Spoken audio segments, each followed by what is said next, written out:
नमस्कार, मैं हूं संजय शर्मा। आप देख रहे हैं 4 PM न्यूज नेटवर्क। कांग्रेस के बहुत तेज तर्रार, बहुत योग्य प्रवक्ता हैं गुरदीप सिंह सप्पल। पत्रकारिता की दुनिया में भी बहुत शीर्ष स्थान पर रहे। राज्यसभा टीवी में जब वो सीईओ थे तो राज्यसभा टीवी की कायाकल्प हो गई थी। राज्यसभा टीवी बहुत सुना जाता था, देखा जाता था। अब क्या हाल हो गया है संसद टीवी बनने के बाद, आप सब देखते हैं। गुरदीप सिंह सप्पल उन लोगों में से थे जिन्होंने कांग्रेस का मैनिफेस्टो तैयार करने में बहुत मेहनत करी, बहुत प्लानिंग करी, और वही नतीजा है कि पहली बार कांग्रेस के घोषणा पत्र को 88 लाख लोगों ने डाउनलोड करके देखा। मेरे मन में कांग्रेस को लेकर बहुत सवाल थे इन रिजल्ट के आने के बाद, और मैं विस्तार से इन सारे सवालों का जवाब चाहता था। तो मैंने गुरदीप सप्पल जी से अनुरोध किया कि मैं उनके साथ एक इंटरव्यू करना चाहता हूं। आज मैं आपका गुरदीप सिंह सप्पल जी का इंटरव्यू सुनाना चाहता हूं, जिसमें मैंने कांग्रेस के भविष्य को लेकर सवाल किए। पूछा उनसे, क्या लगता है कि आपको अगर नीतीश और नायडू अलग हो गए तो इंडिया गठबंधन सरकार बना सकता है? अखिलेश का और आपका साथ कितना रहेगा? कहाँ चूकी आप? कर्नाटक में क्या गलती हुई? उड़ीसा में क्या गलती हुई? दिल्ली में क्या गलती हुई? ऐसे तमाम बातचीत की है। हम चाहेंगे कि आप वो इंटरव्यू सुने, पूरा इंटरव्यू सुनिएगा। एक योग्य नेता का, बहुत पढ़े लिखे नेता का, बहुत तार्किक आधार पे ये इंटरव्यू है। चैनल को ज्वाइन कीजिएगा, सब्सक्राइब करिएगा। चलते हैं गुरदीप जी के पास। 4 PM न्यूज नेटवर्क में स्वागत है आपका गुरदीप सप्पल जी। आप नमस्कार। नतीजे से खुश हैं? लग रहा है कुछ कमी रह गई, थोड़ा जोर और लगा लेते तो मामला और बढ़िया हो सकता था। संजय जी, हम खुश हैं और इसलिए खुश हैं क्योंकि जिन हालात में चुनाव हुए थे, उन हालात में तो इस तरह से मोदी सरकार ने हम लोगों को, विपक्षी दलों को, कांग्रेस को अपंग करने की कोशिश की थी कि चुनाव लड़ ही ना सकें। खाते फ्रीज, दो मुख्यमंत्रियों को अरेस्ट किया गया, पार्टियों को तोड़ा मोड़ा गया, एजेंसीज का इस्तेमाल, पूरा मीडिया एक तरफा बात, 400 पार 400 पार कहते रहे कि जी मोदी जी का तो कोई मुकाबला नहीं कर सकता। उस कंडीशन में लड़ाई इस बार ये थी, ये साबित करने की थी कि तमाम चीजों के बावजूद देश में लोकतंत्र जिंदा है। और जो चुनाव का नतीजा आया है संजय जी, उससे साबित हो गया कि इस देश में लोकतंत्र जिंदा है, जिंदा रहेगा, और अब आगे की लड़ाई के लिए हम लोग तैयार हैं। लेकिन आगे की लड़ाई तो और टफ होगी। 5 साल मोदी जी को रहना है, और 5 साल में वो आप लोगों को क्या हल करेंगे, आप लोग भी अच्छी तरह से जानते हैं। खाते आपके सीज पड़े हुए हैं। चुनाव पे तो पैसा इधर उधर इकट्ठा कर लिया होगा आपने, लेकिन 5 साल अभी और रोजी रोटी चलानी है। कैसे करेगी कांग्रेस? लोकतंत्र की जो लड़ाई थी ना, वो कभी भी आसान नहीं थी मोदी राज के अंदर। आने वाले समय में भी यह लड़ाई उतनी ही मुश्किल होगी, हम जानते हैं। लेकिन अब एक फर्क आ गया। जैसा कि पहले मैं कहता हूं कि मोदी जी ने हमारे हाथ पैर बांध के चुनावी समुद्र में डाल दिया था कि तैरो, और पूरा विपक्ष तैर गया। अब तो जनता ने हाथ पांव खोल दिए हैं। अब तो जनता ने इतना बल दे दिया है कि अब हम पूरे बल के साथ, पूरे मानसिक शक्ति के साथ अब हम मुकाबला कर सकते हैं। जो चीज नहीं थी, और जो इस चुनाव के अंदर चार पांच चीजें जो जो देश ने देख ली है। एक, कि मोदी जी अजय नहीं है, ये तो साबित हो गया। ये जो पूरा का पूरा भ्रम क्रिएट किया गया था कि नरेंद्र मोदी अजय है, इनविंसिबल है, वो खत्म हो गया। दूसरा, हम यहां तक पहुंचे हैं अपनी विचारधारा पे। हमने बीजेपी की विचारधारा से, आरएसएस की विचारधारा से कोई समझौता नहीं किया। जो लोग ये कहते थे कि इस देश में अब हिंदुत्व के अलावा और कोई विचारधारा नहीं चलेगी, तमाम राजनीतिक दलों के लोगों में ये संशय पैदा करने की कोशिश होती थी कि या तो आप हिंदुत्व या सॉफ्ट हिंदुत्व को हो जाइए, नहीं तो इस देश में आपकी कोई जगह नहीं है। वो भी खत्म हो गया। भारतीय जनता पार्टी की, आरएसएस की अपनी विचारधारा पीक कर गई है। अब हिंदुत्व की विचारधारा से जो उनको रिटर्न मिलना था वो भी मिल चुका। हमारी अपनी विचारधारा जिंदा है, ये साबित हो गई। और अब एक चीज बहुत बड़ी हो गई संजय जी, अब इस देश के लोग, चाहे वो भारतीय जनता पार्टी के कट्टर समर्थक क्यों ना हो, वो मीडिया पे विश्वास नहीं करने वाले। अब वो जो कंसल्टेंट्स हैं, जो जादू की छड़ी लेके घूमते थे कि हमको चुनाव जिताना हराना आता है, अब राजनीतिक दल उन पे विश्वास नहीं करने वाले। ये कुछ ऐसी चीजें हैं जो बदल गई हैं इस देश के अंदर। और जब ये चीजें बदल गई हैं तो आप यकीन मानिए कि आने वाली लड़ाई, मुश्किल कितनी भी हो, उसको लड़ना आसान होगा। ये बात तो ठीक है सप्पा साहब, आप खुद मीडिया इंडस्ट्री से जुड़े रहे हैं। ये टीवी के एग्जिट पोल जो आए थे, 400 पार हो, 425 पार हो, 325, उसके बाद में ये चेहरा सेव करने के लिए आपको लगता है कि चेहरे कुछ उतरे हैं या कुछ परेशानी हुई है? विश्वसनीयता का सवाल जैसे आपने उठाया, कांग्रेस बड़ी खुश होगी इस बात से। नहीं, हमारे खुश होने की बात नहीं है। आप एक बात समझिए, लोग अपने को चीटेड महसूस कर रहे हैं। भारतीय जनता पार्टी के लोग भी अपने को चीटेड महसूस कर रहे हैं आज की तारीख में, क्योंकि एक झूठ का पूरा आडंबर रचा गया था। और इस बार झूठ के आडंबर का नुकसान केवल हम लोगों को नहीं हो रहा था चुनाव में, चुनाव के बाद शेयर मार्केट में लाखों आम जनता को भी हुआ। उस आम जनता में बहुत सारे लोग मोदी समर्थक भी होंगे, उन सबके पैसे लूट लिए गए। एक एक इस तरह का भ्रम पैदा किया गया कि अब कुछ और तस्वीर देश की पैदा की गई, और उस तस्वीर में फंसकर लोगों ने अपना पैसा शेयर मार्केट में लगाया। आज कितने लोग 4 तारीख को तबाह हुए, ये आप और हम अच्छी तरह जानते हैं। तो ये जो मीडिया का झूठा नैरेटिव है, वो केवल हमको नहीं असर कर रहा था एज अ पॉलिटिकल पार्टी, वो आम लोगों को भी कर रहा था। और आम लोगों को भी सिर्फ शेयर मार्केट तक नहीं है, अभी नीट का आप देख रहे हैं। नीट में जो बच्चे सफर कर रहे हैं, जिन बच्चों को परेशानी हो रही है, कि पूरा आंदोलित है पूरा युवा वर्ग इस समय, लेकिन मीडिया चुप है। ये जो मीडिया है, ये केवल हमारे से दूर नहीं हुआ, ये इस देश की जनता से दूर हुआ, और ये उन लोगों से भी दूर हुआ जो मोदी जी के समर्थक रहे, जो भारतीय जनता पार्टी के वोटर हैं। क्योंकि बच्चे नीट में पढ़ने वाले वो लोग भी हैं जिन्होंने मोदी को वोट दिया है, शेयर मार्केट में पैसा लगाने वाले वो लोग भी हैं जिन्होंने मोदी को वोट दिया है।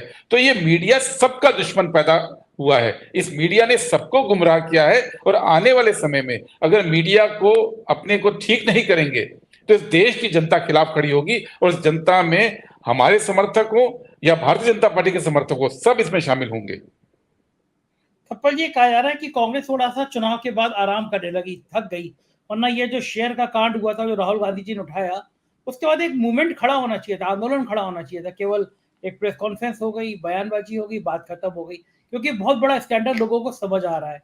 तो क्या केवल जेपीसी की मांग जो पूरी नहीं हो रही है, ये सब जानते हैं, संसद में हंगामा, इसका भी कोई नतीजा नहीं निकलने वाला है, इसके आगे जाके कुछ आप तस्वीर देखते हैं?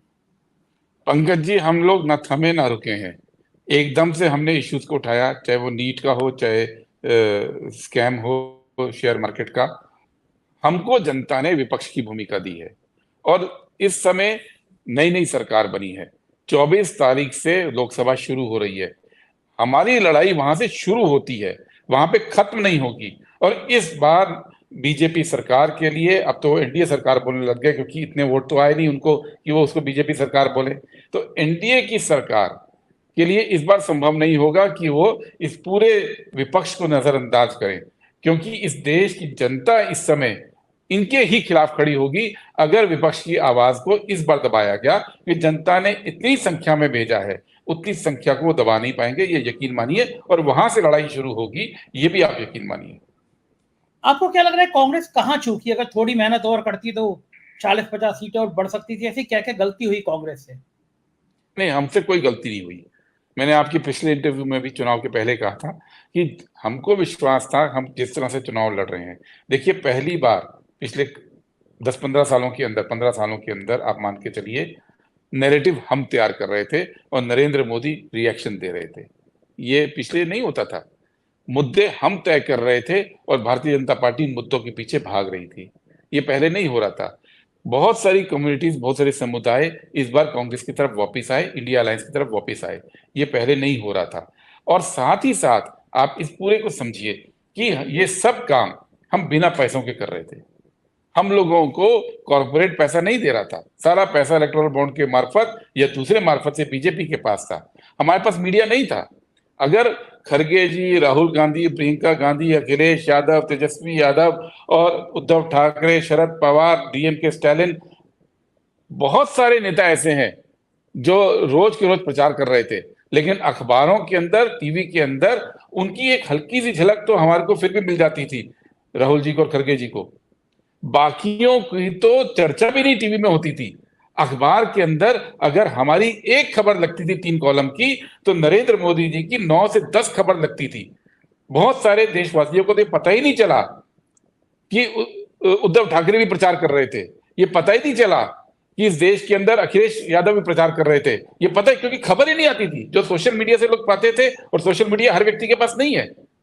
तो ऐसी चुनौती में चुनाव लड़ा गया है, तो इसमें हमारी कमियां नहीं रही। आप ये देखिए कि पिछली बार कब आपको याद है कि कोई किसी पार्टी का मैनिफेस्टो मुद्दा बना हो?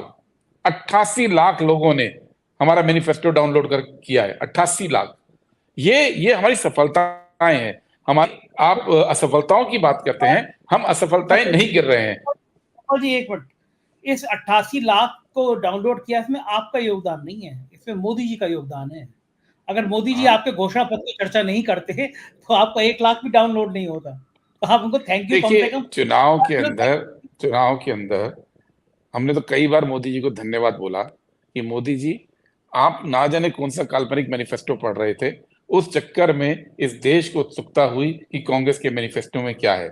लेकिन ये भी सच है संजय जी कि बीजेपी लेंस लेके माइक्रोस्कोप के नीचे हमारा मैनिफेस्टो पढ़ती रही।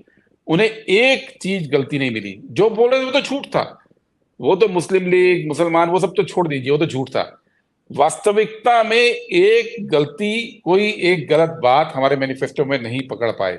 ना बीजेपी पकड़ पाई, ना वो 88 लाख लोग, जो चाहे सबके सब तो हमारे समर्थक नहीं रहे होंगे, वो कोई नहीं पकड़ पाए। क्योंकि इस बार हम लोगों ने बड़ी मेहनत की थी मैनिफेस्टो के अंदर। हम लोगों ने मैनिफेस्टो को जब बनाया था तो जो हमारी कमेटी थी उससे 2-3 काम किए थे। एक, कि हर एक वायदे को ठोक बजा कर देखा गया, इसके लिए पैसा कहां से आएगा, सरकारी खजाने में क्या है, किस तरह से हम रिसोर्स एलोकेशन करेंगे ताकि ये वायदा वायदा ना रहे। दूसरा, जो भारत जोड़ो के दौरान हमको जितनी जानकारी फीडबैक मिला था, उस फीडबैक को इसमें शामिल किया गया। तीसरा, हम लोगों के बीच में गए, कई शहरों में हमने सम्मेलन किए, उसको लिया। लेकिन ये तो कॉमन प्रक्रिया है। इसके बाद मैनिफेस्टो की एक एक लाइन कमेटी में पढ़ी गई। पी चिदम्बरम जो चेयरमैन थे, उन्होंने, और मैं उस कमेटी का मेंबर था इसलिए मैं आपको बता सकता हूं, 4 घंटे एक दिन, 4 घंटे दूसरे दिन, 4 घंटे तीसरे दिन एक एक लाइन पे चर्चा की गई कि कहीं कोई ऐसी चीज ना हो जाए जिसकी की कोई आलोचना हो सके। उसके बाद हमारी वर्किंग कमेटी में पूरा दिन, सुबह वर्किंग कमेटी शुरू हुई थी 10 बजे के करीब, और 3 बजे तक मैनिफेस्टो की एक एक लाइन पूरी वर्किंग कमेटी ने पढ़ी। और उसके बाद हमारे शीर्ष नेता, चाहे वो खरगे जी थे, सोनिया जी थी, राहुल गांधी थे, प्रियंका जी थी, केसी वेणुगोपाल थे, इसमें जयराम रमेश थे, पी चिदम्बरम थे, और हम लोग उसमें शामिल थे। 3 बार मैनिफेस्टो को एक शब्द बाय शब्द पढ़ा गया, 3 बार। तो इसलिए ये मैनिफेस्टो आया। तो ये भी आप मानिए कि इसमें सिर्फ मोदी जी का कोई पूरा योगदान नहीं है। मोदी जी को तो अगर एक गलती मिलती तो ये पूरा मीडिया जिसकी मैं बात करता हूं, वो पूरा चुनाव उस गलती पे ही चलाते। अभी तो झूठ पे ही चलाया, तब शायद हमको ट्रैप करके चलाने की कोशिश करते। ये बनाया किसने था? अब तो प्रशांत किशोर जैसे काबिल लोग नहीं है आपके पास। प्रशांत किशोर कह रहे थे बीजेपी 300 पार हो जाएगी, फिर किसने बनाया? प्रशांत किशोर 300 पार नहीं बोल रहे थे, वो इसके बहुत आगे बोल रहे थे। 350 बीजेपी को भी बहुत आगे बोल रहे थे। तो सवाल ये है, मैंने आपके अभी इंटरव्यू में शुरू में बोला, एक चीज जो इस देश में साबित हुई है कि जो पॉलिटिकल लोग हैं, जो जनता से जुड़े होते हैं, जो जनता से बात करते हैं, उनको भी इस आधुनिक दौर में राजनीतिक अभियान चलाना आता है। ये इस चुनाव ने साबित किया है। हुआ क्या संजय जी कि जब 2010-11 में ये नई सोशल मीडिया क्रांति आई, नई टेक्नोलॉजी आई, तो बहुत सारे जो परंपरागत राजनीतिक लोग थे, वो थोड़ा सा इसको समझने में वक्त लगा। और उस वक्त ये जो प्रोफेशनल कंसल्टेंट्स ने आकर कोशिश की, उस कोशिश की धारा में बहुत लोग बहे। लेकिन आज ये साबित दोबारा से हुआ है कि पॉलिटिकल जो पार्टीज होती हैं, उनके नेताओं में अपनी एक समझ होती है, उस समझ के दम पे आगे बढ़े। प्रोफेशनलिज्म चाहिए। मैं खुद टेक्नोलॉजी का समर्थक हूं, मैं खुद इस दिशा में बहुत काम करता आया हूं पुराने चुनाव में, लेकिन वो केवल सप्लीमेंट्री होता है, वो एड ऑन होता है। मूल काम राजनीतिक पार्टी का होता है। तो प्रशांत किशोर हो या कोई और हो, मूल काम राजनीतिक पार्टी का है। वो पार्टी ने इस बार किया, और वो काम जो है हमारा, अभी तो आपको दिख रहा है।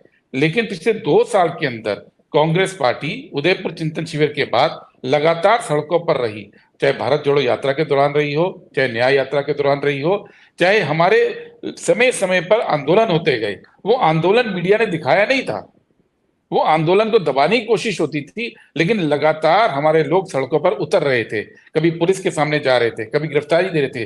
2 साल में आप अगर देखेंगे हमारे सर्कुलर्स, तो हर एक महीने में कोई ना कोई आंदोलन हो रहा था। तो ये पूरी तैयारी का हिस्सा था, और वो तैयारी का हिस्सा हम इस कॉन्फिडेंस के साथ कर रहे थे कि ऐसा नहीं है, इस देश में लोग हैं जो हमारी बात को समझते हैं, जो हमारे साथ आएंगे।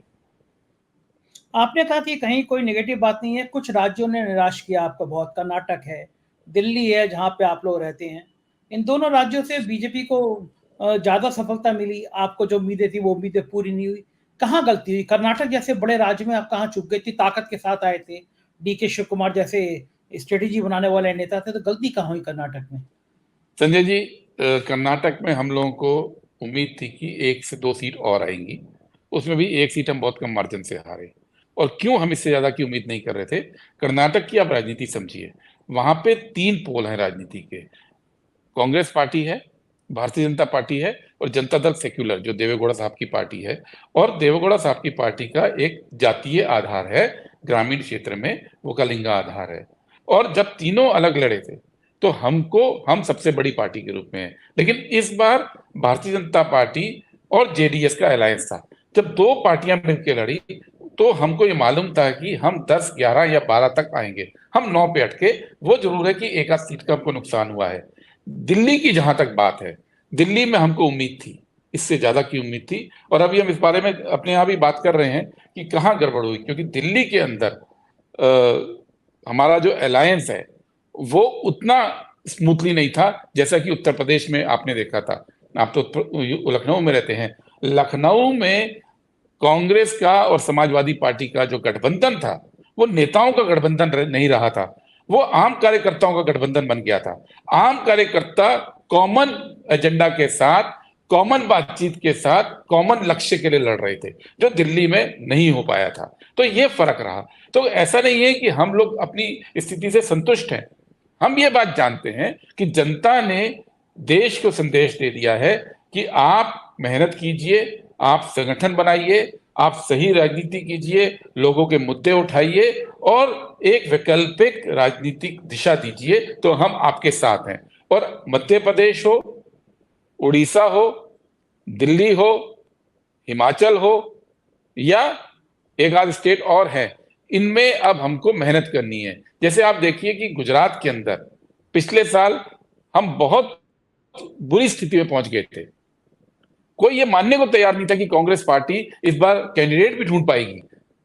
पत्रकार आप जैसे प्रोग्राम में भी आके बोलते थे कि इस बार तो गुजरात में कैंडिडेट भी नहीं मिलने वाले हैं। लेकिन गुजरात में इस बार हम 5 सीटों पे जबरदस्त चुनौती दिए और 1 सीट जीते। आज हम 14-19 के बाद पहली बार जीते। और 5 सीटों पे जो वोट पड़ा और पूरे गुजरात में जो वोट पड़ा, वो लगभग 15 से 20% हमको इजाफा हुआ विधानसभा से। क्योंकि कई सारी चीजें हमको अपने अंदर देखनी है। जब हम पूरे मनोयोग से काम करेंगे, तो मैं आपको ये विश्वास दिलाता हूं कि जनता हमारे साथ आती है। मध्य प्रदेश में पूरा, आप भले ना माने, लेकिन कांग्रेस के ग्राउंड लेवल पे भी जो कार्यकर्ता है वो मान रहे हैं कि कमलनाथ जी के बस का नहीं। तो मान रहे थे कमलनाथ जी बीजेपी के पाले में गए थे, उनको मना कर दिया गया। ये बात जग जाहिर है, बीजेपी कांग्रेस का कोई नेतृत्व मानेगा नहीं। कब तक आप ऐसे लोगों पे भरोसा करते रहेंगे? यूथ या नए चेहरे जो हैं वो क्यों नहीं प्रयोग किए गए मध्य प्रदेश में? क्यों नहीं किए जा रहे, लाया क्यों नहीं जा रहा है? सिर्फ मध्य प्रदेश की बात नहीं है, बहुत सारे राज्यों में भारतीय जनता पार्टी को बहुत अच्छा वोट पड़ा है। मध्य प्रदेश हो, उत्तराखंड हो, दिल्ली हो, हिमाचल हो, इन सब स्टेट में 50% से ऊपर बीजेपी को वोट पड़ा है। और ये वोट इस बात का संकेत है कि कांग्रेस पार्टी को नए सिरे से नेतृत्व को उभारना पड़ेगा। ये इस बात का संकेत है कि वो जो हम सोशल इंजीनियरिंग की बात करते हैं, वो हमको करना पड़ेगा। हमको अपने इश्यूज ले जाने पड़ेंगे। इन सभी राज्यों के अंदर मेहनत करके नए सिरे से सब कुछ सेट करना पड़ेगा। इसमें कोई दो राय नहीं है। मैं एक व्यक्ति या 2 व्यक्ति को ब्लेम देने की बात कभी नहीं करूंगा। सवाल यह है, एक प्रक्रिया चलती है, उस प्रक्रिया के चलते आज हम इन राज्यों में खराब स्थिति में पहुंच गए हैं। तो ये कलेक्टिवली ही अब इसको ठीक करने का रास्ता है। इसमें किसी को सिंगल आउट करके आप ठीक नहीं कर सकते हैं, क्योंकि एक व्यक्ति को, किसी एक को जिम्मेदार बनाना मतलब है कि हम अपने पूर्ण मूल्यांकन नहीं कर रहे हैं। हमको अपना पूरा मूल्यांकन करना पड़ेगा। हमको ये भी देखना पड़ेगा कि मध्य प्रदेश के अंदर कुछ सीटें ऐसी हैं जहां हम बहुत कम मार्जिन से हारे हैं। हम ग्वालियर बहुत कम मार्जिन से हारे, हम मुरैना बहुत कम मार्जिन से हारे, हम भिंड बहुत कम मार्जिन से हारे हैं। तो वहां पे क्या ठीक हुआ? और जहां पे हम 4 लाख, 5 लाख, 6 लाख और शिवराज सिंह चौहान के मामले में 8 लाख से आ रहे हैं, वहां पे क्या गलत हुआ? तो ये समग्र रूप से हमको एनालिसिस करना है। उस दिन वर्किंग कमेटी में कांग्रेस अध्यक्ष खड़गे जी ने इस बात को बोला भी है कि आने वाले कुछ हफ्तों में हम लोग इस रिव्यू को शुरू करने जा रहे हैं कि एक एक मुद्दे को उठाकर, उसमें संगठन का मुद्दा भी है, उसमें नए लोगों को आगे बढ़ाने का मुद्दा भी है, उसमें 5 साल वेट किए बगैर अभी से जमीन पे काम करने का इशू भी है, और किन मुद्दों को हम उठाएंगे, ये तमाम तैयारी अब कांग्रेस पार्टी को करनी पड़ेगी। अब ये तैयारी करना आसान है क्योंकि हमारे ऊपर जो प्रश्न चिन्ह लगते थे देश के अंदर, और प्रश्न चिन्ह कई बार ऐतिहासिक कारण से लगते थे, और कई बार जो गलत नैरेटिव बना गया था इस देश के अंदर, ये शुरू हुआ था अन्ना मूवमेंट से और ये खत्म हुआ है इस साल के एग्जिट पोल तक। तो अन्ना मूवमेंट से एग्जिट पोल के बीच में जो मीडिया ने एक फॉल्स नैरेटिव, एक झूठा नैरेटिव तैयार करके हमारे ऊपर जो प्रश्न चिन्ह लगाए थे, वो अब हट गए हैं। तो अब इन राज्यों में काम करना ये हम लोगों की एज अ पार्टी जिम्मेदारी है। यूपी में आपको उम्मीद से ज्यादा बेहतर नतीजे मिले और आप खुद कह रहे हैं कि दोनों पार्टी के कार्यकर्ताओं में भी गठबंधन का बड़ा अच्छा रिस्पांस था। तो ये दोस्ती 2024 तक के लिए थी या ये दोस्ती 2027 विधानसभा चुनाव तक चलेगी? देखिए, यूपी के अंदर जब मैं आपसे मिला था 1 महीना पहले, 15 तारीख को मिला था पिछले महीने के, उस वक्त तक हमारी अपेक्षाएं कम थी, आपकी भी कम थी। उसके बाद वो चुनाव बढ़ता गया क्योंकि मुद्दे डिफाइन होते गए। उसके बाद लोगों को लगने लगा कि जो जमीन पर है और जो मीडिया में दिख रहा है और जो मोदी जी के भाषण में है, वो उसमें जमीन आसमान का अंतर है। तो उसका फायदा हमको भी मिला और समाजवादी पार्टी को भी मिला। हमें 7 सीट मिली है और हम 2-3 सीट आराम से और जीत सकते थे। ऐसा नहीं है, बहुत कम मार्जिन रहा, आप जानते हैं। और ये जो केमिस्ट्री पैदा हुई है, ये केवल वन ऑफ इवेंट नहीं है कि एक चुनाव के लिए केमिस्ट्री हुई और चल दिए। अभी तो जैसा आपने कहा, हमको कोई उम्मीद नहीं है कि मोदी सरकार अपना रास्ते को ठीक करेगी। और अगर मोदी सरकार इसी तरह से डिक्टेटोरियल रहेगी, तानाशाही रवैया रखेगी, संविधान के साथ खिलवाड़ की अपनी कोशिश जारी रखेगी, तो ये जो दबाव नीचे से जनरेट हुआ है संजय जी, वो दबाव हमको पॉजिटिव राजनीति के रास्ते पर रखेगा।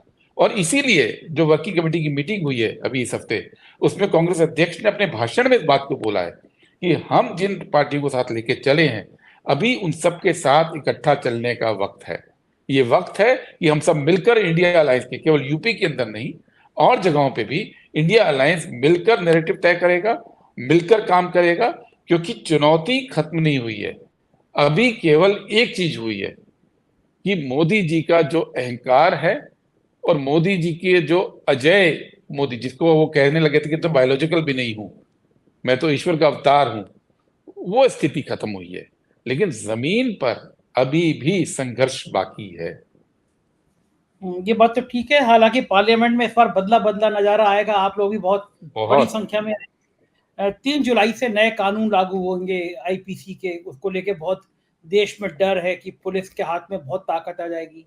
यूट्यूबर्स के भी मन में भी है कि कई क्या क्या पॉलिसी आएगी, क्योंकि हमने देखा था एएनआई की स्मिता प्रकाश जी का एक वीडियो वायरल हो रहा है जिसमें वो कह रही हैं कि इन यूट्यूबर्स को तो कांग्रेस ने प्रमोट किया, आप लोगों ने तो कभी प्रमोट भी नहीं किया, काश कर ही देते, कम से कम आरोप सही होते। लेकिन उनकी ये पीड़ा है कि हम लोगों के पास इतने व्यू कहाँ से आ जा रहे हैं। राइट विंग के पास वो नाम लेती हैं जहरीले एक चैनल का जो हमेशा जहर उगलता रहता है कि वो 28 में 30वें नंबर पर है और सब लेफ्टिस्ट विंग के। हालांकि हम लोग किसी विंग के नहीं है। जब आपकी आ जाएगी तो आपका विरोध करते तय करके बैठे थे कि आप सरकार में आएंगे तो आपको भी ऐसी आईना दिखाएंगे। लेकिन ये जो अब स्ट्रेटेजी होगी सरकार को लग गया कि मेन स्ट्रीम मीडिया जो कहती है वो तो काबू में है। पूरे चुनाव में ये बात तो सही है कि बहुत बड़ा माहौल बनाया विपक्ष का, वो सोशल मीडिया यूट्यूबर्स ने और फेसबुक ने, इंस्टाग्राम में इन लोगों ने बनाया और सही बात कहते रहे, ये लोग जनता की बात पहुंचाते रहे। तो अब इन यूट्यूबर्स का नंबर आएगा। लोग ये मान रहे हैं, यूट्यूबर्स ही मान रहे हैं कि सरकार कोई बिल ऐसा लाएगी, सरकार कोई तरकीब ऐसा लाएगी जैसे इन यूट्यूबर्स पे लगाम लग सके? क्या बिल ऐसा आ सकता है, पहला सवाल, और आएगा तो कांग्रेस क्या करेगी इस मुद्दे पर? देखिए, बिल आ सकता है नहीं, आप जानते हैं बिल आ चुका है, पिछली गवर्नमेंट में पास भी हुआ है। भारतीय जनता पार्टी हर हाल में मीडिया पे शिकंजा कसेगी, इस बात को आप यकीन के साथ मानिए। आप जो इतना इम्पैक्ट डाल पाए हैं, उससे वो अभी तो डरे हैं, ये तो सच है कि उनको ये लगता है कि अगर सोशल मीडिया नहीं होता, यूट्यूबर्स नहीं होते, तो शायद ये स्थिति नहीं होती। लेकिन अगर आप इम्पैक्ट नहीं भी डालते तो भी वो मीडिया को कंट्रोल करते, क्योंकि आरएसएस की फिलॉसफी के अंदर फ्रीडम ऑफ स्पीच नहीं है। बार बार मैं इस बात को कहना चाहता हूं आपके दर्शकों से, इस देश में दो विजन है। एक विजन कांग्रेस पार्टी का है कि देश कैसा होना चाहिए, एक आरएसएस का है। दोनों विजन लगभग 100 साल पुराने हैं। आरएसएस 1925 में बननी शुरू हुई थी, 26 में, और 26 से लेकर 50 तक जब संविधान बना था तो आरएसएस का विजन देश के सामने था। और 1931 में जब कराची का अधिवेशन हुआ, जिसमें कराची रेजोल्यूशन पास किया, महात्मा गांधी थे, जवाहरलाल नेहरू नए नए अध्यक्ष बने थे, 40 साल से नीचे की उम्र थी। उन्होंने एक नया एजेंडा देश को दिया था कि हम कैसा देश चाहते हैं, और उसमें एक बात कराची रेजोल्यूशन में थी कि भारत में, आजाद भारत के अंदर फ्रीडम ऑफ स्पीच होगी और मीडिया को स्वाधीनता होगी। ये तो उसके अंदर था। तो 31 से लेकर 50 तक जब भी मौका मिला, कांग्रेस पार्टी के नेताओं ने, कांग्रेस पार्टी के अधिवेशनों में अभिव्यक्ति की आजादी की बात बार बार की गई। लेकिन 31 से 50 तक आरएसएस के किसी लेख में उनके नेताओं ने बड़ी किताबें लिखी हैं, किसी किताब में, चाहे वो सावरकर की हो, चाहे आरएसएस के उस समय के अध्यक्ष की हो, किसी ने एक किसी भाषण में, किसी लेख में, किसी किताब में, किसी प्रस्ताव में फ्रीडम ऑफ स्पीच की बात नहीं की थी, क्योंकि वो चाहते हैं। ये आरएसएस के अंदर एक सीधा सा चलता है, आपको शायद पता होगा कि नहीं पता होगा, उनके यहाँ एक फॉर्मूला होता है। वो फॉर्मूला ये है कि सूचना मिली और सोचना बंद। मतलब एक बार आपको कोई सूचना मिल गई तो आप अपना दिमाग मत लगाइए। कांग्रेस की फिलॉसफी उल्टा कहती है कि अगर आपको कोई भी सूचना मिले तो आप अपने विवेक का इस्तेमाल कीजिए, अपने दिमाग का इस्तेमाल कीजिए। और चूंकि हम दिमाग का इस्तेमाल करने का आह्वान करते हैं, तो हम वो स्ट्रक्चर चाहते हैं जिसमें लोगों को सही सूचना पहुंचे। और चूंकि वो लोग ये कहते हैं कि सोचना बंद, तो वो सूचना आपको कभी नहीं बहने देंगे फ्रीली। तो आप ये मान के चलिए कि ये संघर्ष केवल यूट्यूबर्स का नहीं है, ये संघर्ष संजय जी का नहीं है, ये संघर्ष उन लोगों का है जो ये मानते हैं कि देश के अंदर सोचने की, कहने की आजादी होनी चाहिए। और मैं आपको एक और बात बताऊंगा संजय जी, कि भारत के संविधान में, और अगर आपने प्राइवेसी वाला जजमेंट पढ़ा हो सुप्रीम कोर्ट का, उसमें इस बात को दोबारा रेखांकित, उस संविधान में एक बात कही गई है हमारे संविधान में, जो अमेरिकन संविधान से आई थी, जब अमेरिका का संविधान बन रहा था, तो उसमें एक बात कही गई थी कि जो व्यक्ति की संपत्ति है वो केवल पैसा और प्रॉपर्टी नहीं होती, व्यक्ति की संपत्ति उसके विचार भी हैं। और उस समय डिबेट हुई थी यूएस के अंदर 200 साल पहले कि अगर आप किसी व्यक्ति को उसके सारे संपत्ति पर अधिकार दे दीजिए और विचारों का अधिकार छीन लीजिए, तो बहुत सारे लोग खुशी से जी नहीं पाएंगे, क्योंकि विचार भी उतनी ही बड़ी संपत्ति है जितनी बड़ी मेरा घर, मेरी गाड़ी, मेरा पैसा है। और विचार की संपत्ति की रक्षा भारत का संविधान करता है, जो आरएसएस की विचारधारा नहीं करती है। तो ये लड़ाई सिर्फ संजय जी की नहीं है, ये जो अभिव्यक्ति की आजादी है, जो विचारों की स्वतंत्रता है, कि विचार भी संपत्ति है, उसको हम सब मिलकर बचाएंगे ना। और हम मिलकर लड़ेंगे इस चीज को, क्योंकि ये तो अब आप ये मान लीजिए, जब अधिनायकवाद जब इनका डिक्टेटरशिप चरम पे थी, तब भी शाहीन बाग के आगे वो झुके। जब चरम पे थी तब भी किसानों के आगे वो झुके। जब चरम पे थी तब भी महिला जो रेसलर्स थी हमारी, जितना मर्जी उनको तंग किया हुआ, एंड में झुकना पड़ा। ये तो वो बीजेपी थी जिसके बारे में बंद मुट्ठी थी, अब तो मुट्ठी खुल गई। अब आप संघर्ष करेंगे हमारे साथ मिलकर, तो मैं यकीन दिलाता हूं कि ये बहुत ज्यादा उसमें ठहर नहीं पाएंगे। हाँ, नुकसान होगा, संघर्ष में नुकसान होता है, तो आप और हम जैसे तमाम लोग इसके लिए तैयार रहते हैं, इसलिए हम इस तरह की राजनीति कर रहे हैं। अगर आप इस से डर गए होते संजय जी, या वो यूट्यूबर्स डर गए होते, तो इस रास्ते पे चलते नहीं। हमने तो आपको पैसा नहीं दिया जैसा वो कह रही थी स्मिता प्रकाश जी, लेकिन वो लोग तो दे रहे थे ना। हाँ, वो लोग तो दे रहे थे। तो आप ले लेते उनसे, आप उनसे ले लेते। जितना आपका सर्कुलेशन है, आप तो कितने लाख हो गया आपका? 50 लाख हो गया? मेरा 54 लाख हो गया। 54 लाख हो गया। नहीं, मैं आपको मैसेज पढ़ता रहता हूं। तो 54 लाख सब्सक्राइबर के ऊपर जिस दिन संजय शर्मा चाहेंगे, भारतीय जनता पार्टी से जितना मर्जी चाहे मिल जाएगा, पर वो नहीं चाह रहे। वो भी संघर्ष की राह चुन रहे हैं। तो ये राह हमारी आपकी लोकतंत्र की राह है। एक साथ है, एक साथ चलेंगे, एक साथ काम करेंगे, एक साथ जूझेंगे और देश में बचाएंगे इस आजादी को, अभिव्यक्ति की आजादी को बचाएंगे। इनको ये सब जितने भी लॉज ये बना लें, जितने लॉ बनाएंगे, आप बात लिख लीजिए, जनता उतनी इनके और खिलाफ होगी। और यही वजह है कि कल मोहन भागवत भी नसीहत देते हुए दिख रहे थे, क्योंकि वो डर का माहौल इस देश में जो बना था, जैसे ही वो उठा तो हिम्मत आरएसएस के अंदर भी आ गई।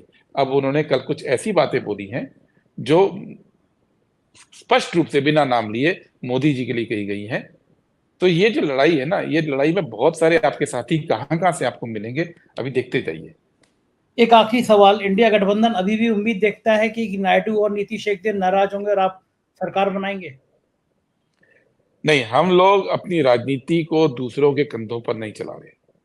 इंडिया गठबंधन की जो मीटिंग हुई थी चुनाव के रिजल्ट आने के बाद, और चूंकि मैं उसमें था, उसमें सबकी एक सहमति थी, एक कि हम लोग जो गठबंधन में पार्टीज हैं, हम अपनी राजनीति करेंगे।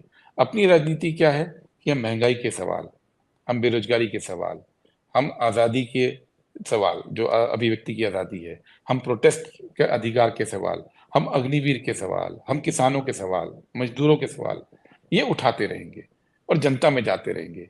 हम भारतीय जनता पार्टी गलती करे और उसके गलती के चलते, जिसको कहते हैं ना बिल्ली के भाग से छीका टूटे, तो उसकी इंतजार में नहीं रहेंगे।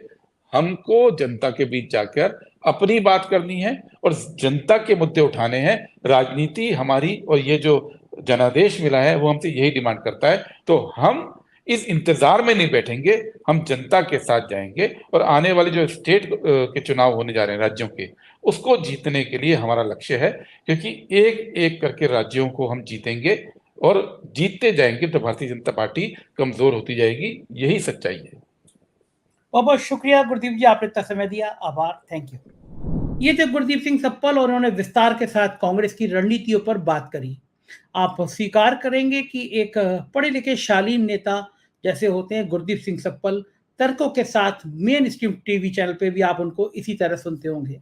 मेरे को बड़ा क्यूरियोसिटी रहेगी कि आप मुझे बताएं कि इंटरव्यू कैसा लगा। चैनल को ज्वाइन करें, सब्सक्राइब करें। शुक्रिया, थैंक यू।